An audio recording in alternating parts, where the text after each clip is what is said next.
Welcome to Concession Impressions. We're stuck at Universal City Walk and we're doing another movie here. So again, just like last week, pardon the extra noise this week. My name is Michelangelo, and as always, I am joined with me, Charles.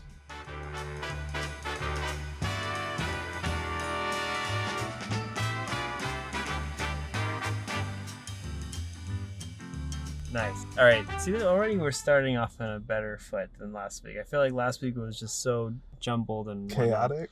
Yeah. So we are going to be reviewing yet another film on this podcast, Concession Impressions, where we review films right after we watch them. Today we've watched See How They Run. Let's just quickly jump into See It, Don't See It. Oh, actually, hold on. Before we get into that, let's get into a summary of the film. The movie is about It's a satirical whodunit. Yeah, it's a murder mystery whodunit about a director who is trying to adapt a stage play into a motion picture that gets murdered, and the police try to solve the murder about who would murder this person.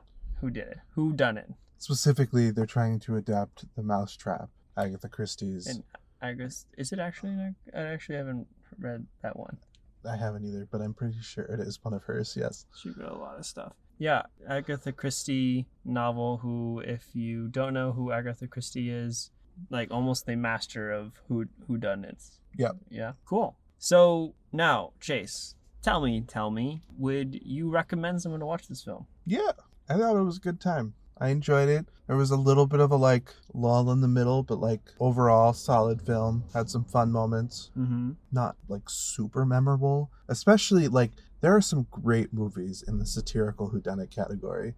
Murder by Death is what I was thinking of. Murder by Death is great. Clue is great. I mean, I guess sort of Knives Out is a satirical whodunit. That's pretty good too. Yeah, I completely agree. It's like a satirical movie whodunit. And I think it did a good job. An okay job. And I don't think it's great by any means. I think it is fun, solid, enjoyable. I think it's because I'm comparing it to the last 3 or 4 movies we watched, what I think have been pretty terrible films. I think What are the last 3 or 4 movies we watched? We watched Amsterdam, Don't Worry Darling, Invitation, if there's one in there I forgot, but I don't. Barbarian is good. Actually, yes, Barbarian I think has so far been the best film that we've watched. Mm-hmm. Even though I technically ranked it lower than Nope. But yeah, I think so far that's maybe the best one. I think this one's also a good one, especially since it's kind of very similar style to last week's episode, Amsterdam. I would say. I think very aesthetically it has some similarities. Yeah, I feel like they both are Wes Anderson inspired. Yeah, they're formalist. I think this is slightly more formalist than the last one. Formalist is so there's kind of a scale between naturalism, and the opposite of naturalism is formalism. Wes Anderson is kind of up there with the most formalist directors. Another example would be Tim Burton, and then anything in the German Expressionism or early silent film days, all that where there's a sheen of artifice. That's all formalism. And then naturalism is the opposite of that, where it's naturalistic. Everything feels as real or sort of a heightened reality at most. You have somebody like Spielberg who's right in the middle. Gotcha. Okay, cool. Well, to answer my question, actually, just realized I didn't say it. I would say that this was a fun time. Yeah, I think if you want to go see a movie this week, go see this movie. Yeah, although I will say that it's kind of not a big release film. I feel like it's been out only for a week or two, and I feel like the amount of showings is already really limited. Mm-hmm. So I feel like by the time this comes out, which is going to be 2 weeks from now. 2 weeks from time of recording this, I feel like it's going to have very little showings. But I would say that if when it comes out on streaming or somewhere else you can find it, then I would say it's a fun night. I would say a Friday night, or maybe not, some night after work, just put on a movie and yeah, this would be a solid streaming movie for me. I think you don't have to pay too much attention. You can have it on in the background while you clean your house. Sure. You know? That's that's what I really like to do. Just enjoy my night by putting on a movie and then cleaning my place. Right. But it's not a movie that, like, if you miss a few things, you won't be able to, like, understand the ending, which they literally make a joke about in the movie. Yeah. So I have a few theories, but I want to let's just stop there really quickly and hear a word from our sponsors. When did we get sponsors? We don't have any sponsors, but Oh. just kidding. Anyways, let's take a break. After this, we'll go into the spoiler zone. Now Although, I'm on sponsors. Now I'm sad. sorry. All right. So we're back, and let's get into spoilers. Although, can I spoil one thing that is gonna be to not spoil anything? Sure. Okay, so I don't want to. We kind of talked about it walking over to the microphone, like as if it was the microphone was set up, and we just kind of were walking towards it. Our mobile studio. Our mobile studio, yeah. So I kind of don't want to spoil the ending for this one because specifically in the end of the film, the whole movie breaks the fourth wall and looks at you, the audience, and says, "You've watched this case unravel. Don't ruin the movie for other people. Don't spoil it." I think that is an Agatha Christie, like a thing stolen from an Agatha Christie movie, possibly The Mousetrap, which I have not seen. I think the only Agatha Christie movie adaptation I've watched is And Then There Were None. So I don't think I've seen too many, but I loved Clue as a kid, and I do love a whodunnit. Kind of saying whodunnit is also a little fun as well. It's a fun genre, like, that kind of died out because I think it did get very repetitive for a while. Mm-hmm. And we're sort of seeing a resurgence post Knives Out. Mm-hmm. We're even getting The Onion, which is going to be later this year. Yeah, Glass Onion. Glass Onion? I think it's Glass Onion. I believe, is that a Beatles song? Is it? No, I'm just kidding. I think it might be. It actually might be. But anyways, so I think that's true. It's kind of coming back a little bit, and I'm kind of glad because I do like them a little bit. But you know, it's pure entertainment as far as film genres go, and I feel like cinema right now is missing a little bit of that.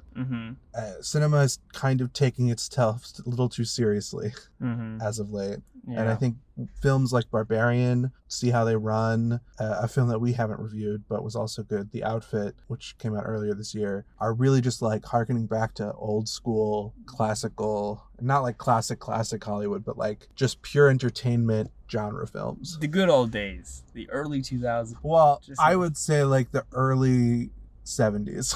Okay, I do agree, and I think that it is a fun time, and that, you know, I don't know, I think movies are in a really weird spot right now with like, especially with the pandemic, because I feel like every movie is saying like, oh, like this movie was done during the pandemic, there's a reason to do it during the pandemic, or like people either be like, oh, this movie was done in the pandemic because it was kind of hard to do or something like that. I feel like it's like a weird time for films, but I feel like this one was just like, let's just have a little bit of a fun time and just like, that's it. It's nothing too crazy. It's done well, but like nothing to rave about as in terms of like, it's not the best film of the year probably, or it shouldn't be up for any awards or anything. It's just a good time. Yeah, exactly. I sort of think almost because of the pandemic, we are seeing a lot of these like smaller films by random directors that this is their like first feature. Yeah, which is exactly this case. Right? Yeah, with like a smaller contained cast. Yeah.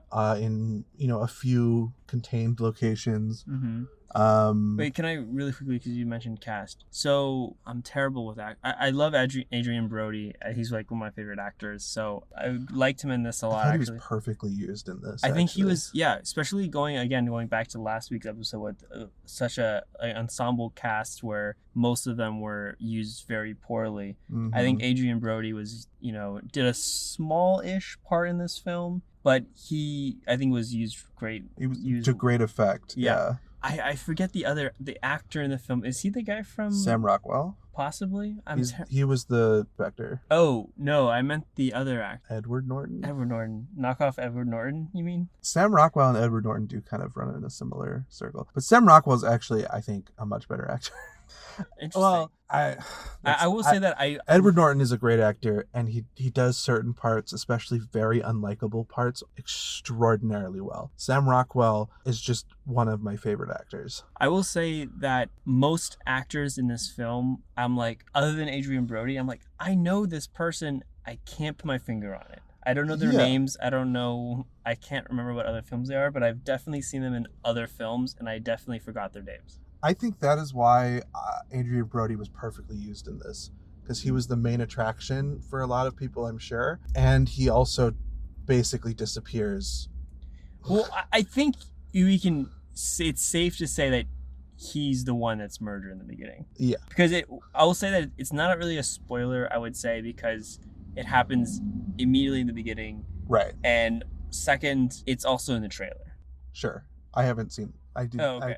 I saw 2/3 of the trailer, so I actually saw the trailer and then I forgot the movie started and I was like, oh, that's right, Adrian Brody's in this. This is me amazing. I love Adrian Brody. And then I was like, wait, that's right, he's the one who dies. So I was like, dang it. But he still like was in it a little bit, like, you know, like his parts in the beginning and everything were still great. Did you also notice the cast? It had Moaning Myrtle from Harry Potter in it. Yes. As Agatha Christie. Oh my gosh. I just couldn't. Her voice is great. I can't unsee/hear Moaning Myrtle from Harry Potter. No. This entire cast, if you are familiar with any of the British acting elite, that's who this cast is. Yeah, everyone, they're like a lot, because a lot of like kind of big British actors. Like the actress who plays Moaning Myrtle, I'm sorry, I'll have to look up their names, but again, I don't remember. I forget all these actors' names, but I just she was the only one that I was like, oh, she's from Harry Potter, she's Moaning Myrtle. Right. But because her voice, I think, and like acting style is like, I don't know if it was just done that way on purpose, but like it's almost the exact same character. I felt like I didn't think it was the exact same character, but I really? do think like her like head movement and like her body movement, her like awkwardness and her voice, even everything was like felt just like Moaning Myrtle from Harry Potter. I just think that who that actress is a little bit. Maybe. I don't know. Here she is, Shirley Henderson.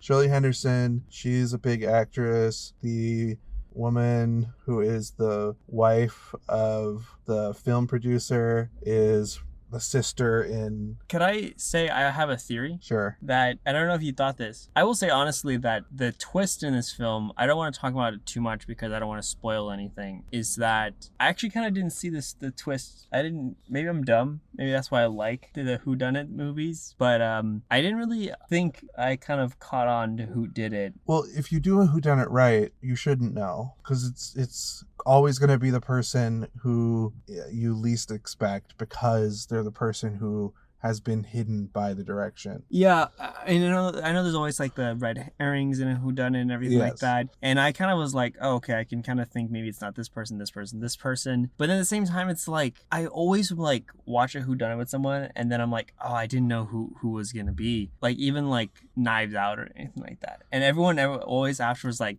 yeah, I knew from the beginning. And I'm like, are they lying to me or am I just like really... I think they're probably lying. Because I'm like, I always like, I don't know, like maybe I'm just too naive when I watch a movie that I'm just like, oh, I'm just gonna unplug my brain so I won't understand what's going on. There's no point in trying to guess. That's not the fun. The fun is not guessing. The fun is having these like magic tricks revealed along the way. Mm-hmm.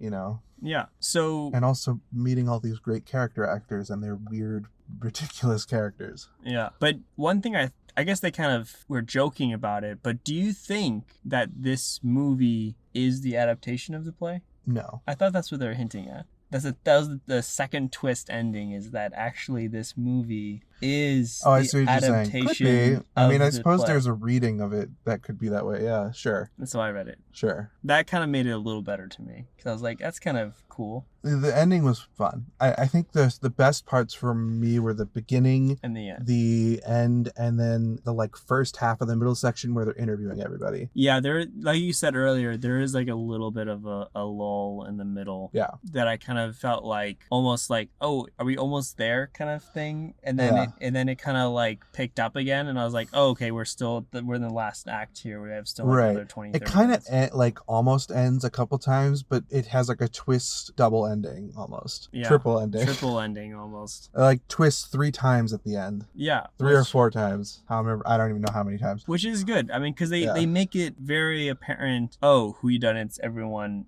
know who, like, how a whodunit kind of movie, murder mystery movie goes, right? Right. But I think because of that, they're like, oh, we're gonna change it. But it's like, oh, that we're gonna change it. That change has been done so many times as well. So we're gonna change it again. And then it's like, oh, I guess that's also been done. So we're gonna change it a 4th time to like really just be like, all right, now this is it. Kind of this is the whole thing. Yep. So it just gets progressively stupider, and then it finally ends in like oh, that's kind of a nice place to end. Yeah. I like who the murderer ends up being because I like what it says about it's a meta commentary on whodunits and mystery writing and like basing your shit that you write on real life and like the exploitation of it all. It's actually like a kind of deep-ish cut. Yeah, and like how writers and movie and producers and directors and everyone kind of take advantage of it, I guess, in a way to make money. I would say the part where this film like kind of let me down a little bit is I think, and this might be because I've watched Police Squad and the Naked Gun movies so recently. I wanted there to be just more jokes per minute. Okay. I did actually like the comedy in this. I like the comedy too. I just wanted there to be more. Yeah, and at the beginning, they had a couple of really nice visual gags, but those kind of got... Again, like in the middle part, it kind of was just like, we're going to be a strictly like murder mystery movie, kind of buddy cop movie. So it kind of stopped the jokes. And in the end, again, it picked up with jokes as well. Yeah. I feel like almost as if like the writer wrote the beginning and end and was just like trying to figure out the middle part and how to connect it all, and they just did the mystery part in the middle, I guess. Yeah. I don't know. I think I don't necessarily want the characters to be as stupid as Police Squad or Naked Gun. Yeah. I think I would want them to be right around where they are. I just want more like gags. Because I think there were times where like the scene just wasn't as interesting as it could have been had they had, maybe 2 or 3 more things happen that are slightly unexpected. Especially since it is a satire. Or like if they made some like really meta jokes that could have been more fun. Like the joke the one guy makes about his wife not understanding the ending. That's a very meta joke. Like if that happened more regularly throughout. Yeah. Yeah, definitely. Also, quick question. Do you think the serial killer was Jack the Ripper? When was Jack the Ripper? Was Jack the Ripper 80s? Like 1800s? Jack the Ripper's like, I don't know, 1800s or 1700s. It's much older than this movie is. Like than the period that this movie is set. Look at me acting a fool on the recording. This is set in like 1950, I think. They kind of like set up like a thing where they talk about a murder, like a serial killer that's going around. Oh, that's right. In the beginning. And I was kind of thinking like, oh, is this going to come back later?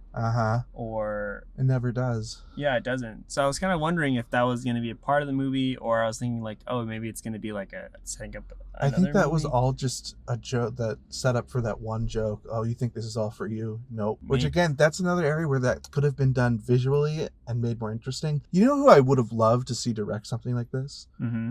Edgar Wright. Edgar Wright would have had a ton of fun with the visuals of this. Yeah, I think like Edgar Wright, Wes Anderson, I think it's totally up their alley of like little quirky, wacky kind of murder mystery. I feel like the reason this feels so Wes Anderson-y is just because of Saoirse Ronan and Adrian Brody, though. I don't know. Like the editing as style as well was very like Wes Anderson, and the cinematography was kind of very there was some Wes Anderson-y shots for sure. I'm not so sure on the editing, but I don't know editing as well as you, so I'll take your word for it. Well, like he uses a lot of like comic editing, I feel like, and then also some of the like split screens or different things. I feel like those are kind of split screens, yeah. Those felt like kind of Wes Anderson-y. But yeah, I don't know. Just it kind of felt Wes Anderson influenced, like inspired by Wes Anderson a little bit. I think the visuals definitely were. And even some of the jokes. I feel like it felt somewhat along the lines of like the Grand Budapest Budapest Hotel. I could see that, yeah, for sure. Even has like, I think even the Grand Budapest Hotel has a scene where they're running around the hotel and they're all missing each other, I would say. Or no, it might have not have been that one. It might have been the French Dispatch or something like that. But one of his more recent films had like, I would say a very similar scene where they're all running around the movie theater and they're trying that was a good like few shots, and they're just like all missing each other just by like literal milliseconds. I wanted more of that. Yeah, like just some like nice visual gags. Yeah, that was funny. That was good. The other thing I thought very early on, and maybe less so towards the end, but very early on, I was thinking like this movie should be shot in black and white. It would look so great in black and white because the colors were not really doing much for me, and I am colorblind, but I could usually tell when there's like a color story going on, and I don't think there really was much of a color story going on. It was just kind of vaguely colorful, but like slightly desaturated when compared to something like Wes Anderson. And I kept thinking like, oh, these certain shots where they have the light like flooding in through the window this way would look so great in like a noir style. Yeah. But then it would be less Wes Anderson-y, I suppose. Mm-hmm. Yeah, I would say that the color correction, it was very safe in a lot of areas. Mm-hmm. Maybe because this was the like somewhat directorial debut of this director. He's directed 2 TV shows, but he has 1 TV show that he like created, I think. And from my knowledge, from what you told me at least, this is like his first feature film. Yeah. So I want to say that maybe he's trying to play it safe. I think it was like still well directed and like well written, but I think it was George, I think was his name. Was a little playing it a little safe, I would say. Nothing against it, but it's just, I think it's just kind of commenting on your color thing. I think if this is your floor as a director, your first film, if you keep, going up and up, it's great. Yeah. Good for him or for them. Yeah. So yeah, cool. I have nothing really else to say because I don't want to say anything else. I will say that like we're kind of talking about a good chunk of this film because I feel like the movie literally asked us not to spoil it. So so I think we are obligated to not spoil the film. I would say just check it out and see it. It was a fun time, I would say. Yeah. So I guess maybe we should just wrap it up then. We should give our we didn't even give our ranking yet. So Chase, tell me, what is your concession impression? Sure. My concession impression for this is popcorn. Nice. It's solid. I don't think it's like the most memorable or most amazing film ever, but I think it is a good time, serviceable. Yeah. Definitely entertaining. I would say too, I actually almost said earlier, this would be a perfect film to watch at home and to have some popcorn. And I was going to say like, maybe that would be like kind of spoiling how I felt about what concession I would choose for this. But yeah, I would also agree that I think it's also a popcorn flick. Yeah. Like I said, popcorn is a good review, but it's not the best. I think it's good film, but like we said several times in this episode, I think it's not super amazing, but it's at least worth one watch. Yeah, definitely. Cool. Well, I think that's it. It's kind of getting a little louder and louder over here because everyone's going home from Universal Studios, but maybe that's a sign to just end it there. Alrighty. Okay. On that note, we'll see y'all on the next episode. We have a spooky episode coming up. Yep. Yeah. Spooky. So we'll see you then. Bye, everyone.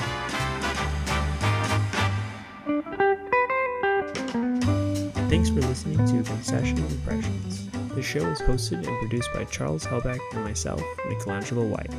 Music in this episode was created by Joe Part. The show logo and editing was done by the Agatha Christie of editing and art, Yumi White. Let us know your concession impressions on Twitter and Instagram at Film Cookbook.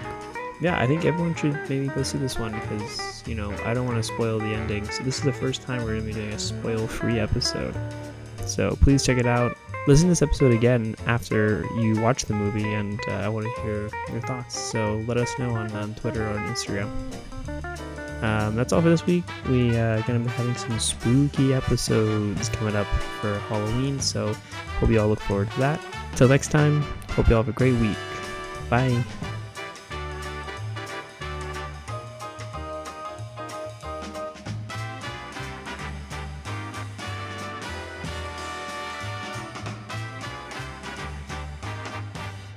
So the one thing I want to say, Okay. about 20 minutes into the film, I did feel like the Adrian Brody character was me, and then I was like, oh my god, someday I'm gonna get murdered for being just like an asshole director type, like a vaguely asshole director type. Wow, everyone, yeah, you sound like the director from Amsterdam. Just calling, oh yeah, I'm like Adrian Brody. I'm not saying I'm like Adrian Brody. I'm saying Adrian Brody's character as this like douchey American film director who has a lot of opinions about everyone else's stuff is me, Gotcha. unfortunately. Well, let's hope you don't get murdered, Chase. But I think you'll be fine for now. Yeah. I hope this is not like my Your confession. Your confession impression. Yeah, exactly. Bye. Bye.